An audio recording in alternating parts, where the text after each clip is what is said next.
목사님께서 인터뷰 기사에 이런 기사를 내셨습니다. 크리스천 신문에 예수님 오실 때가 다가오고 있다고. 지금만큼 우리는 과학이 발달된 시대가 없는 아주 특별한 때에 살아가고 있습니다. 그러나 지금만큼 무섭고 또 잔인한 시대가 없었을 만큼 복잡한 때에 살아갑니다. 그래서인지 아마 주님이 오실 날이 점점 가까워진 것 같다라는 말씀을 하셨습니다. 문제는 주님 앞에 설 때 우리의 모습이 어떤 모습이어야 하는가, 어떤 믿음으로 주님 앞에 설 것인가. 우리의 죽음이 눈앞에 있는데 우리 무엇을 위하여 살아가야 될 것인가 라는 질문에서 시작합니다. 지난 6월달 마지막 주간에 미국에 있는 장로교회 총회가 오클라호마 시티에서 모였습니다. 별로 잘 참석하지 않는 저지만은 그래서 설교를 부탁받기도 하고 또 강의를 맡기도 하고 또 이번에는 아마 일부러 시켜줍니다. 워크숍을 맡았습니다. 보스턴 한인교회하고 아틀란타 연합교회하고 우리 교회가 400교회 중에서 워크숍을 인도하는 교회였습니다. 그 중에 강의 중에 한 목사님 이런 질문을 하셨습니다. 목사님, 2014년도에 11조 헌금 통계하고 2015년도 헌금 통계하고 차이가 난다고. 왜 2015년에 11조 헌금이 내려왔느냐고. 전체 헌금은 올라갔고 전체 인원은 줄은 거가 아니고 오히려 증가했는데 전체적으로 어떻게 이렇게 됐느냐고. 그 질문 끝에 그 자리에 있었던 목사님들 다 웃고 지나갔습니다. 우리 교회 최창원 목사님하고 오시영 목사님이 그 자리에 함께 있었습니다. 저를 도와주기 위해서. 그리고 전체 총회를 책임진 어떤 부분이 있기 때문에 일부러 같이 갔었습니다. 그 질문에 저는 대답을 할 수가 없었습니다. 당황을 해서. 이런 전혀 예상하지 못했던 질문을 받았기 때문이고, 더 중요한 것은 제가 한 번도 그 통계, 우리 교회 요람책에 있는 그 통계를 눈여겨본 적이 없었기 때문입니다. 늘 숫자라는 통계는 정확하게 나오면 되니까. 그리고 그걸 심각하게 고민해 본 적도 없었기 때문에 대답을 하지 못했고 잘 모르겠다고 그냥 끝났습니다. 그 자리에 있었던 분들은 그냥 끝나고 지나갔습니다만은 질문한 그 목사님이 일부러 남들이 알지 못하고 보지 못하는 어떤 예리한 관찰력이나 통찰력을 자신을 과시하기 위하여 그 자리에서 일부러 질문한 것은 아니었습니다. 혹은 누군가가 자기 하는 일은 다 잘하고 남이 하는 일은 못마땅한 그런 심술이나 시기심 때문에 누군가의 잘못을 들추어내고 싶은 그런 심술의 질문은 더더구나 아니었습니다. 그리고 혹은 주변 사람들이 있었을 때 한번 웃고 지나가자고, 또는 주변 사람들이 나는 이런 말도 할 수 있는 사람이라고 비유나 맞추기 위해서 또 다른 누군가는 상처를 받든 말든 상관없이 한번 툭 터뜨리고 지나가는 질문은 아니었습니다. 그런 분의 인격이 아니기, 그런 야비한 사람이 전혀 아니기 때문이었습니다. 오후에 호텔 방에 들어가서 한번 봤습니다. 어떻게 그렇지라고 다시 한번 보니까 건축 헌금이 작년에 많이 그게 들어가서 아마 그랬는지 잘 모르겠습니다만은 그 다음날 아침에 그 강의에 목샵에 참석했었던 목사님 한 분과 같은 테이블에 아침 식사를 한 기회가 우연히 생겼습니다. 그분이 이렇게 이야기했습니다. 어제 제가 인도하는 워크숍 인도 시간에 하고 싶었던 이야기가 있었는데 에피소드라고. 사우스캐롤라이나에서 지금 사역을 하다가 지금은 시카고 근처에 가서 사역하는 목사님이십니다.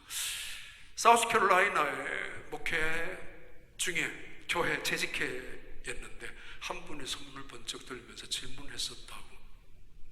목사님, 11조도 안 내는 사람이 장로를 어떻게 합니까? 라는 질문을 했습니다. 그 자리에 불과 얼마 안 되는 사람들이 그냥 순식간에 긴장이 되었고, 장로님 해봐야 그 교회에 2명 있었다는데 분명히 누구를 지칭하는 말이라는 것 지금은 알았던가 봐요. 앉아있었던 장로님 한 명이 참다가 벌떡 일어나가지고 그 집사님에게 나 한다고 나 하고 있다고 그랬다고. 그러니까 그 집사님은 또 앉아가지고 자기가 헌금 개수위원이었는데 하는 걸 못 봤다고. 그러다가 교회가 6개월 8개월을 싸우다가 나중에는 니는 하느냐고 그러면서 교회가 둘로 갈라지고 말았다고. 11조 때문에. 문제가 11조 때문 그 명분은, 그러나 그거는 아니었을 것입니다. 아무튼 싸웠습니다. 싸운 결과 교회는 2개로 나눠지고 말았습니다. 그 이야기를 웃으면서 꽤 젊은 목사님이셨는데 저한테 했습니다.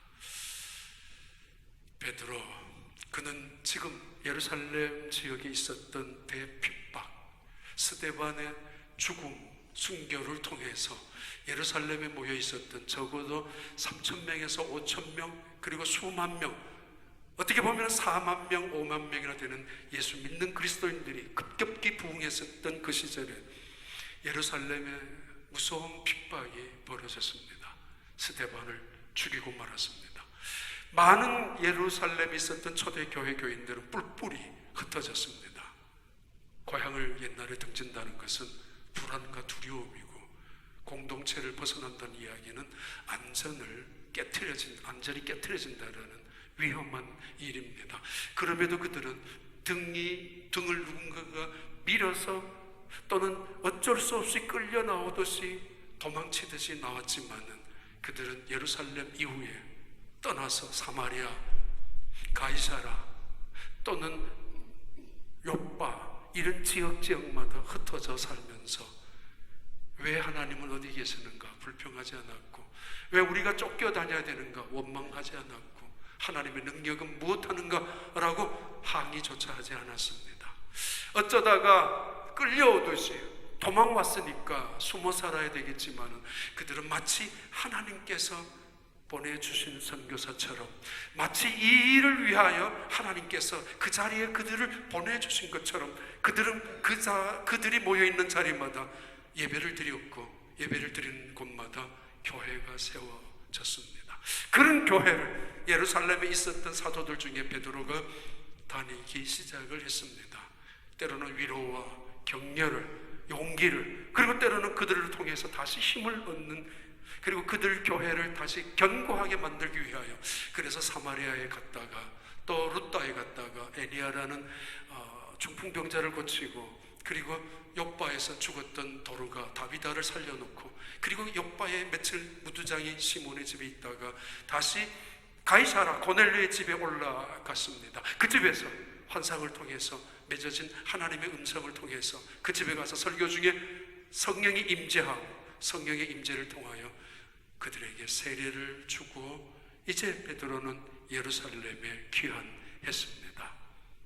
문제는 저 지난주의 말씀과 동일하게 시작을 합니다. 환영을 해야 하고 감사해야 되고, 하나님께서 역사하신 그 놀라운 현장 속에 그들이 없었다는 사실을 오히려 아쉬워할 정도로 놀라운 축복 사건 앞에서 몇몇 사람들은 비난했습니다. 디아크리조라는 이 비난은 사나운 짐승들이 자기의 먹이를 뺏기지 않으려고 이빨을 드러내고 있는 상태를 말합니다. 혹은 개들이 주인의 양말이나 주인의 옷가지를 물고 누군가가 건드리면 결코 뺏기지 않으려고 집요하게 물고 늘어지는 그 집요함, 끈질김을 말합니다. 더 나아가서 이 디아크리조라는 이야기는 분리한다, 나는 떨어져 나간다 라는 의미입니다. 아무튼 이들은 아주 격렬하게 말합니다. 비난을 합니다. 이유는 베드로가 지금 다니면서 특히 고넬료의 집에서 성령이 임재한 사건의 소문도 들었을 거고, 그리고 그들에게 온 가족의 세례를 베풀고 복음의 역사를 이루어 주게 했다는 사실도 들었을 텐데 그들은 그것에 관심이 전혀 없었습니다. 왜 할례를 받은 유대인이 할례를 받지 못한 이방인의 집에 가서 식사를 같이 하고 그들과 교제를 했느냐라는 질문입니다. 그것이 싸움의 시작입니다. 자, 문제는 이 문제, 이 갈등, 이 충돌에서 어떤 그룹은 격렬하게 몸짓으로 싸움을, 어떻게 보면은 11조 하나 때문에 장로님과 집사님 그 사이 때문에 교회가 갈라지기까지 하는, 왜 그런지 알 수 없지만 말입니다. 그렇게 나가기도 한 교회도 있겠지만, 또는 어떤 교회는 베드로 같은 중심의 사람들이 모여있는 교회는 그런 일들을 새롭게 해석하고 극복해 나가기도 합니다. 다시 말합니다. 우린 주님 앞에 설 때 어떤 모습으로 설 것인가? 얼마나 성숙한 그리스도인으로 서야 될 것인가? 어떤 문제 앞에서 이 문제를 어떻게 해석하고, 어떤 충돌, 갈등 앞에서 어떻게 그 충돌을 극복해 나갈 수 있는가? 그리스도인의 정신으로, 믿음의 사람으로 말입니다. 그것이 오늘 성경에서 가르쳐주는, 아니 우리가 또다시 배워야 되는 주제입니다. 2014년에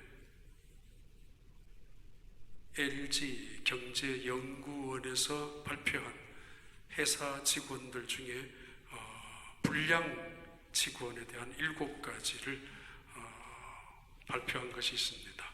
첫째는 불평불만형, 회사나 경영에 대해서, 동료나 상사에 대해서 습관적으로 불만을 표출하는 그런 사람. 두 번째, 임시체류형, 그 직장에 대한 만족감보다는, 감사보다는 언제나 더 좋은 직장이 있으면 얼마든지 뛰어가려고 하는, 그래서 늘 눈치만 보고 기회만 찾고 있는 임시체류형. 셋째, 유아독전 또는 독불장군형, 다른 사람은 전혀 배려하지 아니하고 자기 고집만 앞세우는 사람. 네 번째, 어떤 충돌이나 갈등은 피해가고 요리조리 피하는 미꾸라지형, 그래서 회피하는, 힘든 일은 안 하려고 하는, 문제에 들어가지 않으려고 하는. 다섯 번째는 무임승차형, 누군가가 일을 했을 때 그 결과를 가로채고 그 결과를 마치 자기가 한 것처럼 움켜잡는 사람. 여섯 번째, 홈런형, 언제나 기다립니다. 내가 한 방에 내 자리를 만회할 수 있고, 한 방에 내 프로젝트 제대로만 한다면은, 그래서 성실한 것은 보다는 언제나 기회만 엿보아서 홈런 한 번 치기를 기다리는 사람. 일곱 번째는 이간질하는 형, 주인 상사에게 잘 보이려고 이것만 지키는 사람. 주변에서 불량 직원 7가지의 형태, 이들은 회사에 덕이 되지 않는다라고 말하기도 합니다. 어떤 사람으로 서야 될 것인가? 할례를 받은 유대인 민족, 그래서 그것이 그들에게는 선민이고 그들에게는 축복이고 그들에게는 다른 민족과는 또 다른 우월감을 가지게 하는 그런 특별한 것은 사실이었습니다. 그리고 다시 말합니다만, 저들이 언제부터 선민이었습니까? 아브라함의 아버지도 우상장수였고, 모세도 노예 출신의 가문에서 태어난 사람이 그 모세였는데, 다윗도 목동 출신의 그런 사람이었습니다. 언제부터 그 할례를 고집했는지, 물론 일리는 있습니다.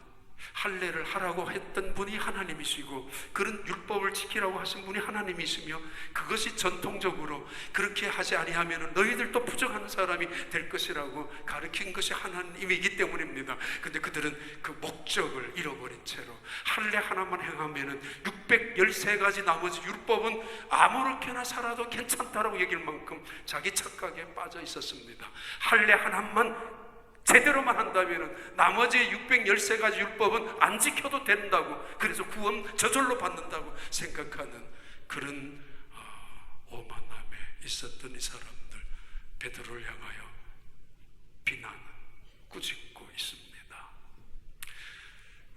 그리스도인이 가지고 있는 지성, 이것은 사건을 해석하는 능력을 그리스도인의 지성이라고 합니다. 사건을 해석하는 능력, 내 생각이나 나의 판단을 기준으로 하지 아니한 하나님의 생각을, 하나님의 마음으로 그 사건을 해석하는 중심을 그리스도인의 지성이라고 합니다.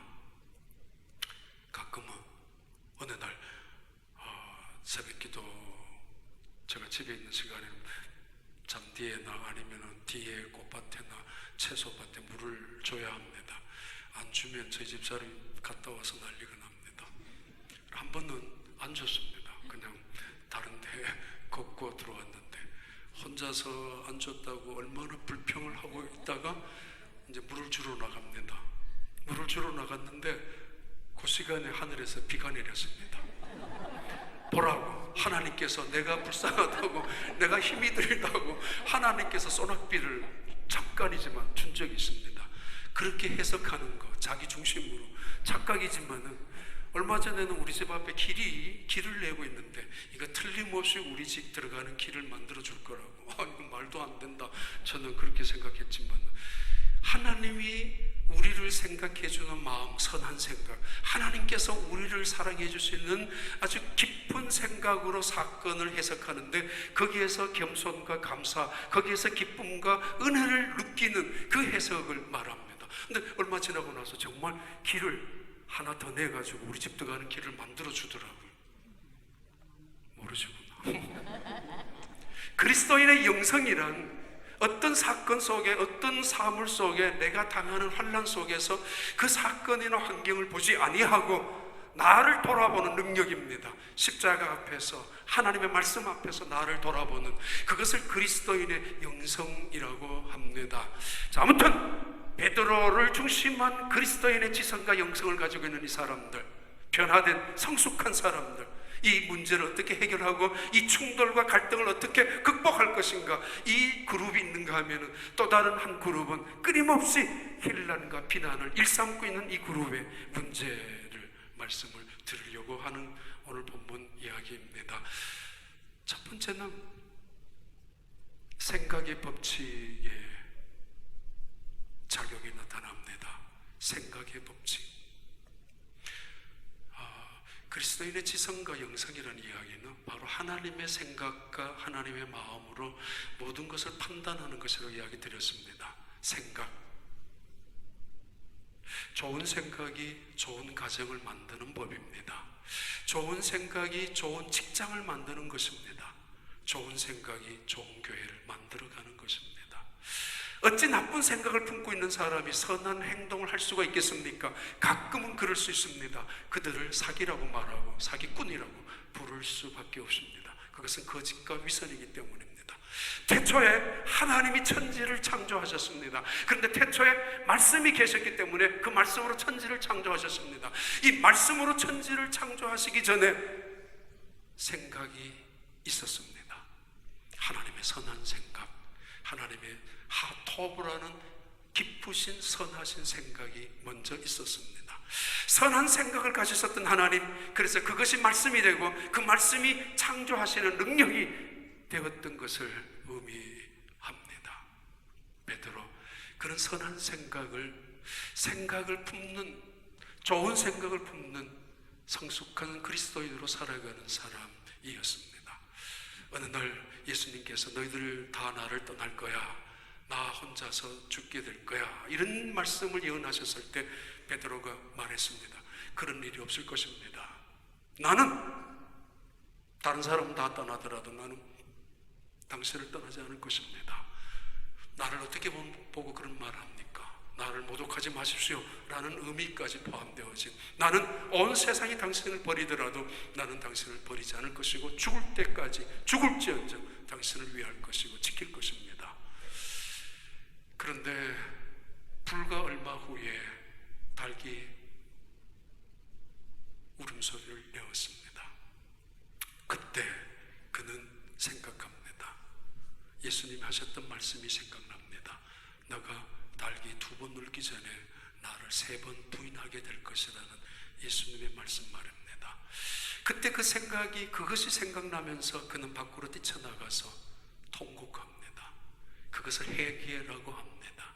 회개란 나의 생각을 내려놓고, 나의 중심에 나쁜 생각을 내려놓고 하나님의 생각으로 옮겨가는 것, 하나님의 마음으로 고쳐먹는 것, 그걸 회개라고 말하고, 동시에 주님이 말씀하신 말씀을 붙잡는 것, 회개 결단을 의미합니다. 회개라는 것 말입니다. 이 베드로, 고넬료의 집에서 설교하다가 성령이 임재하는 순간에 세례를 주면서 번개처럼 그의 마음속에 스쳐가는 생각이 떠올랐습니다. 바로 얼마 전에 또 다른 예수님께서 하셨던 말씀이 기억이 났기 때문입니다. 요한은 세례로 물러주었지만은 너희들은 몇 날이 못 돼요. 너희들은 얼마 후에 성령으로 세례를 받을 것이라고. 이 의미는 2주 전에 말씀을 드렸습니다. 아무튼 그런 생각이 났습니다. 예수님의 말씀이 떠올랐습니다. 이게 생각의 법칙이라고 합니다. 다시 말합니다. 좋은 일이란 좋은 생각에서부터 만들어지는 것이고, 그래서 우리의 미래도 우리의 현재의 행복도 생각에서부터 시작하는 법입니다. 어떤 생각을 품고 살아가느냐에 따라서 말입니다. 아주 유명한 20세기의 최고의 성악가 중에 한 사람이었던 마리안 앤더슨이라는 흑인 여자가 있었습니다. 마리안 앤더슨. 6살 때 너무도 천부적인 탁월한 재능을 갖고 있었던 이분은 6살 때 이미 교회 찬양대회에서 찬양으로 하나님을 섬겼던, 그러면서 뉴욕 필하모니 그 콩쿠르에서 1등으로 입상하기도 한 적이 있는, 그러나 피부가 검다는 이유로, 흑인이라는 이유로 클래식 전통을 사랑하고 존중히 여기는 백인들 우월주의에 그때 당시만 하더라도 이분은 어느 무대에도 설 수가 없었고, 어느 극장에도 신청을 하더라도 거절을 당할 수밖에 없었습니다. 한 번은 간신히 그의 스승의 도움 때문에 그래도 조그마한 극장을 빌려서 첫 공연을 시작했습니다마는 무대에 나가는 순간에 그는 2다리에 힘이 빠지고 말았습니다. 왜냐하면 관객들이 그 작은 극장이었지만 3분의 1도 안 찼었기 때문이었습니다.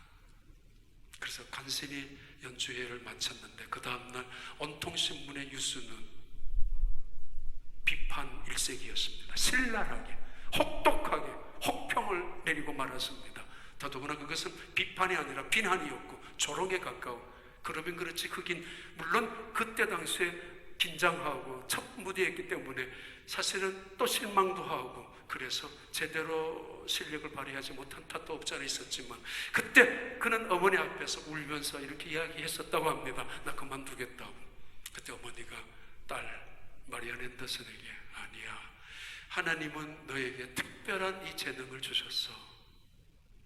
그리고 하나님은 우리를 편애하지 않는 분이라고. 우리는 하나님께 기도할 수 있지 않느냐고. 기도하자고. 그 어머니는 마리안 앤더슨에게, 그 포기하고 싶은 그 딸에게 말했습니다.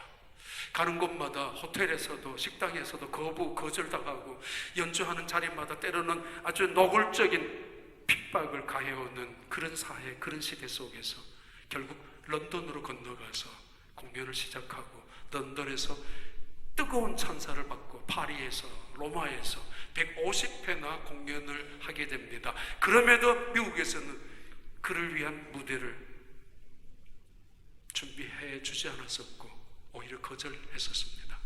어쩌다가 국회의사당 강당에서 연주하는 시간이 왔었는데 이틀 전에 취소 통보가 왔습니다. 넌 안 된다고, 흑인이기 때문에.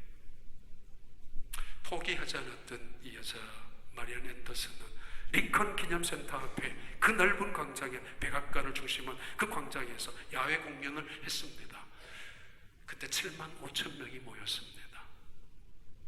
7만 5천 명이. 그 다음 그 많은 그분의 일화 중에 하나가 어느 날 호텔에 공연을 마치고 들어왔는데 그 호텔에서 일하는 한 흑인 소녀 한 명이 쭈그리고 앉아 있었습니다. 지나가다가 너 왜 울고 있어? 왜 이렇게 있느냐고. 오늘 저녁에 있었던 마리안 앤더슨 공연을 가고 싶었는데 못 갔다고. 돈도 없었고 일하기 위해서. 이때 마리안 앤더슨은 내가 불러주면 안 되겠니? 그 어린 흑인 소녀 하나를 위해서 호텔 복도에서 피곤에 지쳐 있었을 텐데도 노래를 불러줬던 사람. 첫 번째 공연을 마치고 돌아왔을 때 그 출연료를 어머니 앞에 드리면서 어머니 어떻게 사용할까요? 이것을. 그래, 우리에게 재능을 주신 하나님께 해야지 라고 시작했었던. 고난이나 고통이 있다면 이 고난과 고통은 나를 힘들게 하는 것이 아니라 나를 오히려 강하게 해주는 것이고, 사람들이 조롱과 핍박이 있다면 오히려 이것은 나를 겸손하게 만드는, 감사하게 만드는 은혜로운 것으로 받아들이기 시작했었던, 그렇게 생각하고 살았던 마리아 앤더슨, 그런 UN 대표로, 인권옹호위원회 대표로, 그리고 나머지 인생은 흑인들을 위한 장학재단을 만들어서 흑인들을 키워나가는 그런 일을 했던 사람이었습니다. 생각에 조금만 나를 낮추면은 세상은 아름다운 법입니다. 조금만 나를 엎드려서, 나를 땅에 엎드리면은 울타리가 필요 없습니다. 욕심이 없어집니다. 자유롭습니다. 그리고 엎드려서 세상을 바라보면은 모든 것이 아름답습니다. 내가 나를 낮춘다면은, 생각을 조금만 낮춘다면은 이 세상에 들풀 하나도 아름답지 않는 것이 없는 법입니다. 생각. 또 하나의 이 법칙은 바로 순종의 법칙입니다. 이 예루살렘에 있는 이 할례의 중심의 사람들은, 그들의 생각은 오직 할례만을 생각하고 있었고, 그것만이 우선이고 그것만이 절대 신앙관이라고 믿고 있었던 그들과는 다르게 성령의 생각을 통하여 생각하고 있었던 이 베드로, 성령의 생각, 육신을 쫓는 자는 육신의 일을 생각하고 영을 쫓는 자는 영의 일을 생각하나니 육신의 생각은 사망이요 성령의 생각은 생명 평안이라고. 언제나 육신의 생각 속에서 생명과 평안을 누리며 사는 여러분들이 되기를 바랍니다. 끊임없이 사탄은 우리에게 어두운 생각, 죽음의 생각, 자기 연민의 생각, 불평의 생각, 더러운 생각, 악한 생각을 주고 있습니다. 자, 그런데 중요한 것은 이 좋은 생각을 품어야 하는 우리 생각의 법칙이 행동으로 나타나지 않는다면 이거 아무짝에도 쓸모 없습니다. 순종의 법칙입니다. 믿음이란 생각을 바꿔먹는 것, 마음을 고쳐먹는 게 믿음이라면, 믿음의 그 마음을 고쳐먹고 생각을 고쳐있는 것이 그 결과가 어떻게 나타나는가 하면은 순종으로 나타납니다. 베드로, 그는 순종합니다. 예루살렘과 유대와 사마리아와 땅끝까지 이르러 내 증인이 되리라라는 그 약속을, 그 명령을 순종하는 베드로. 쉽지 않습니다. 교통편이 없습니다. 어떻게 걸어 다녀야 됩니다. 나이가 이미 들어있는 상황 아니겠습니까? 그런데 그 더군다나 목숨의 위험도 노출되어 있는 순간에 그 명령 앞에 순종합니다. 어느 날 요바에 있는데 느닷없이 고넬료라는 사람이 보낸 사람들이 찾아옵니다. 아니, 따라가라고요? 처음 본 사람인데.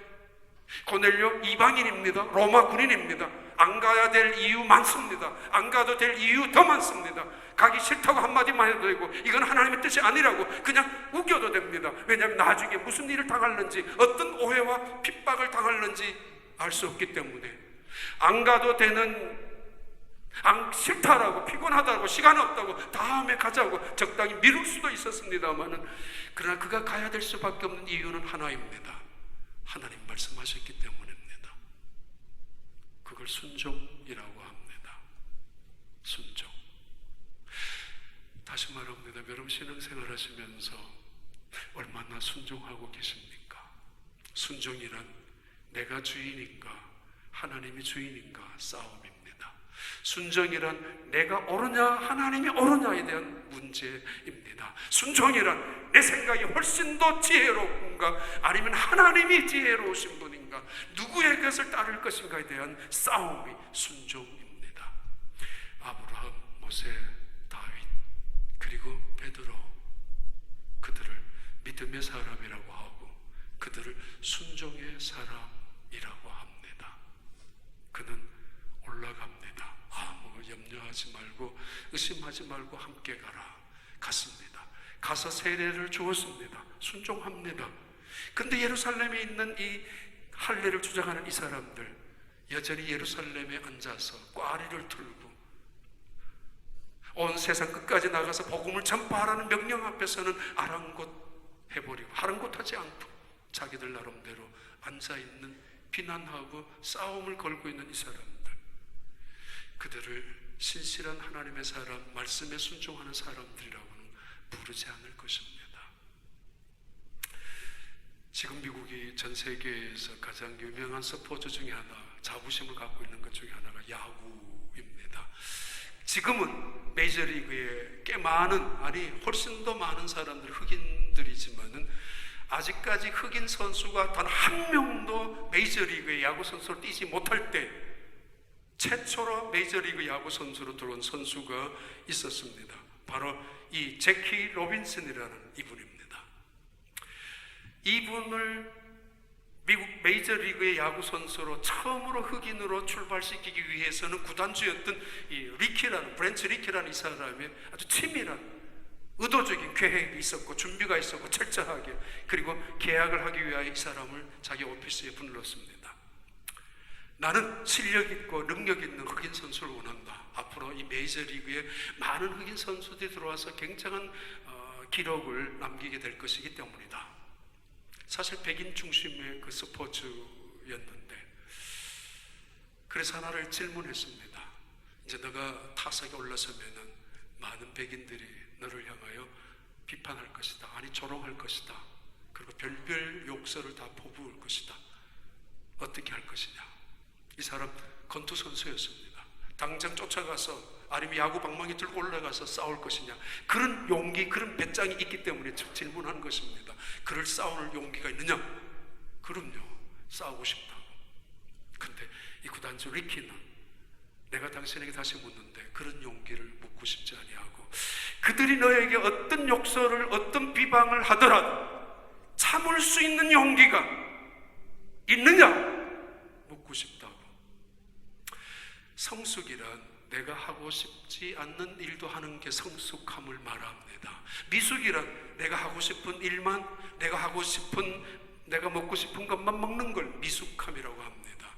그리스도인의 성숙이란 내가 원하지 않는 일이라 할지라도 하나님이 원하시는 일이라면 기꺼이 감사히 순종하는 걸, 그걸 성숙함이라고 합니다. 그리스도인이 가지고 있는 성숙함 말입니다. 자, 너가 이 너를 향하여 비난하고 비방, 조롱, 침뱉는 그들을 향하여 맞서서 싸우지 않을 용기가 있느냐고 내가 묻고 싶다고.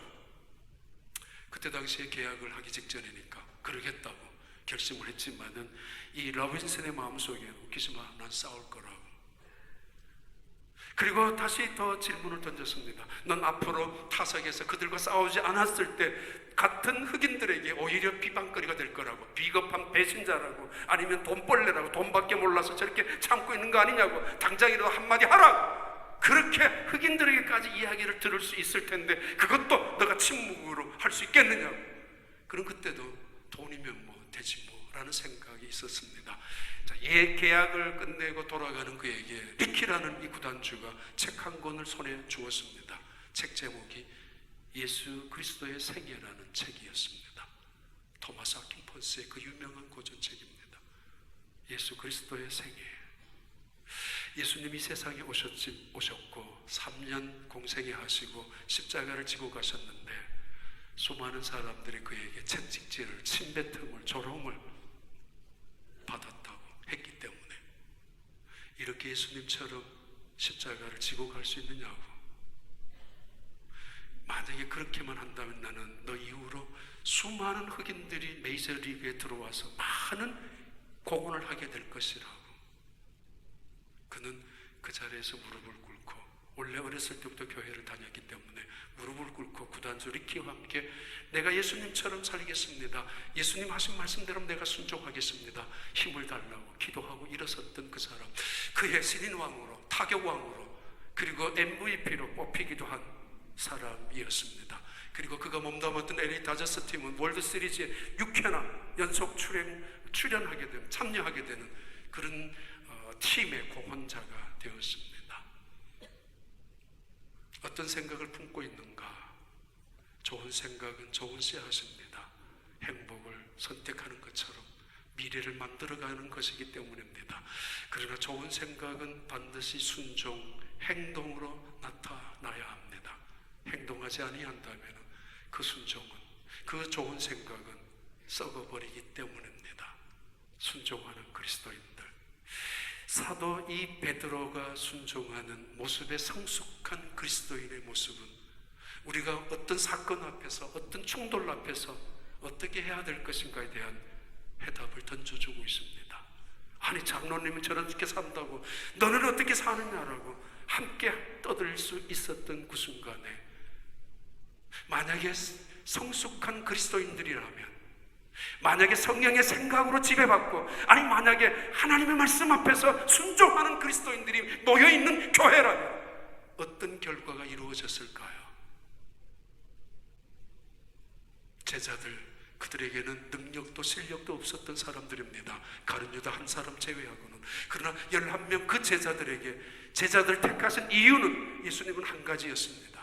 인성을 테스트해야 되고 적성검사해야 되고 실력을 봐야 되고 학력을 봐야 되지만은 그들이 어떤 스펙을 쌓고 있었는가를, 경력을 유심히 하나씩, 그리고 레코멘데이션도 추천서도 유심히 봐야 하지만은 예수님은 하나도 상관하지 아니하시고 딱 한 가지 보셨습니다. 그들이 순종할 수 있는 사람인가 아닌가 말입니다. 깊은 곳에 그물을 내려라. 예. 감히 범접할 수 없는 뭔가 무거운 말씀으로 떨어지는 그 예수님의 말씀 앞에 감히 내 생각 따위로, 감히 내 판단 따위로 내 경험을 앞세워서 이해할 수 없는, 한거할 수 없는, 거항할 수 없는 예수님의 그 말씀 앞에 그물을 내리겠습니다.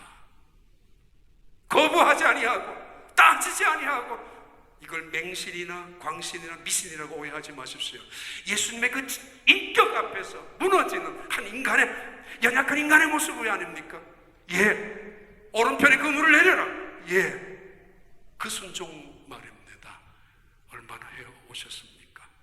순종한 이후의 책임은 전적인 하나님의 몫입니다.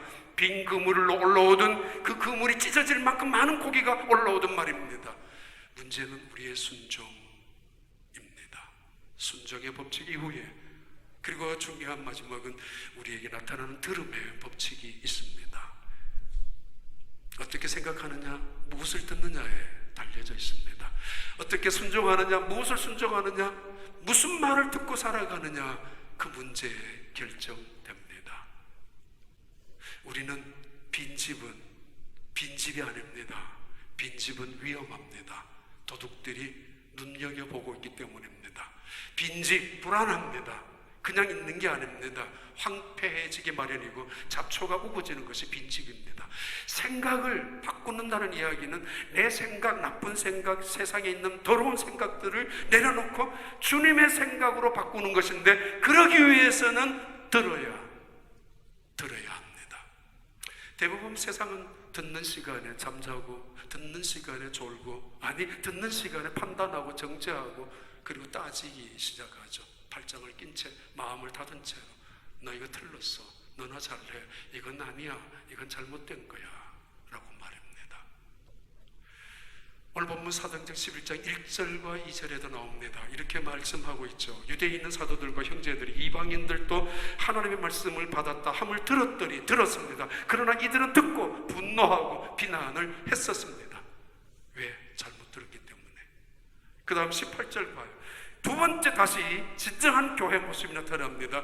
그들이 다시 이 말을 듣고 잠잠하여 하나님께 영광을 돌려, 어떤 사람은 이 말을 듣고 더 분노하고 더 악하게 이를 갈고 더 죽이려고 돌을 들고 달려들 수도 있습니다. 스데반 그때 말입니다. 들은 사람들은 돌을 들고 죽이려고 했었지만, 그러나 적어도 성령의 임재를 통해서 예수 그리스도인으로 고백되어진 이 사람들은 다시 베드로의 차례차례 그의 고백과 간증을 듣고 나서 잠잠합니다. 그래야 되지 않습니까? 잠잠합니다. 들음은 믿음에서 나며, 믿음은 들음에서 나며, 들음은 하나님의 말씀으로 말미암느니라. 로마서 10장 17절의 말씀입니다. 우리의 믿음은 들음에서 시작합니다. 요한복음 5장 24절 25절에 죽은 이후에도 우리는 들어야 살게 된다라고 말씀합니다. 내가 진실로 너희에게 이르는 내 말을 듣고 나 보내신 이를 믿는 자는 영생을 얻었고, 믿음의 시작이고, 25절 봐요. 진실로 너희에게 이르노니 죽은 자들이 하나님의 아들의 음성을 들을 때가 오나니 곧 이때라. 어떤 사람 자다가 번쩍 듣습니다. 어디에 술 먹는 자리가 있으면, 어디 노름하는 자리가 있으면, 어떤 사람은 자다가 남들은 듣지 못하는데 아이 울음소리에 금방 깨기도 합니다. 관심이 있기 때문입니다. 당연할 것입니다. 예수님이 부활하시고 40일 동안 이 땅에 계시다가 그리고 하늘에 올라가셨다가 50년 만에 잠시 지금부터 2000년 전에 잠깐 내려오신 적이 있습니다. 밤모섬 요한에게 내려오셔서 요한에게 이렇게 계속 말씀하셨습니다. 세상에 있는 모든 교회들에게 하시는 말씀으로 얼마나 긴박한 말씀인지, 얼마나 중요한 말씀인지, 이것 말씀만큼 반드시 교회가 주님 오시는 그날까지 들어야 될 것인지 가르쳐준 말씀이 계시록 2장 7절에 계속 나오는 이야기입니다. 7번이나 반복합니다. 같이 읽겠습니다. 귀 있는 자는 성령이 교회들에게 하시는 말씀을 들을지어다. 이기는 그에게는 내가 하나님의 낙원에 있는 생명나무의 열매를 주어 먹게 하리라. 그리고 11절, 귀 있는 자는 성령이 교회들에게 하시는 말씀을 들을지어다. 이기는 자는 둘째 해에 사망의 해를 받지 아니하리라. 그리고 17절, 귀 있는 자는 성령이 교회들에게 하시는 말씀을 들을지어다. 됐습니다. 교회 와서 하나님 앞에서 목사도 마찬가지입니다. 들어야 합니다. 그래야 살기 때문입니다. 그래서 그 듣는 말씀으로 우리의 생각을 채워야 하기 때문입니다. 채워진 우리의 생각으로 순종하고 살아가는 것, 그것이 신앙의 성숙한 삶의 모습입니다. 그들은 베드로의 이 간증을 듣고 잠잠했습니다. 감히 하나님 앞에서 내가 누구이긴데 어찌 하나님의 역사 앞에서 내 마음대로 판단하고 내 마음대로 이것을 저울질 할 수 있겠느냐라고. 내가 누구이길래. 겨울이 춥습니다. 왜요? 준비를 안 했기 때문에. 나무가 낙엽을 떨어뜨리게 합니다. 왜요? 힘이 없어서, 가난해서, 돈이 없어서. 바다가 파도를 치고 허리케인, 태풍을 일으키기도 합니다. 무슨 바다가 죄를 많이 져서 그랬다고요? 이 세상에 이런저런 일들이 많이 일어납니다. 때로는 낮만 있어보면 좋겠는데 때로는 낮이 힘이 없어서 밤이 찾아오고, 밤이 힘이 세서 너무도 강력해서 온 세상이 어두움을 만드는 것이라고 생각할 수 있지만 아닙니다. 하나님의 섭리, 하나님의 통치입니다. 그 사실 앞에서 베드로가 고백합니다. 내가 누구이긴데 하나님의 역사 앞에서 거스를 수 있겠느냐고. 그리고 듣습니다. 들은 대로, 성령께서 말씀하신 대로 그들은 잠잠히 더 이상 할 말 없이 하나님께 영광을 돌립니다. 온 세상에 일어나는 그 영광 말입니다. 온 세상이 가득 채워진 하나님의 섭리 말입니다. 그 속에 오늘도 감사하고 오늘도 겸손히, 그래서 하나님 앞에 쓰임받는 여러분들이 되기를 바랍니다.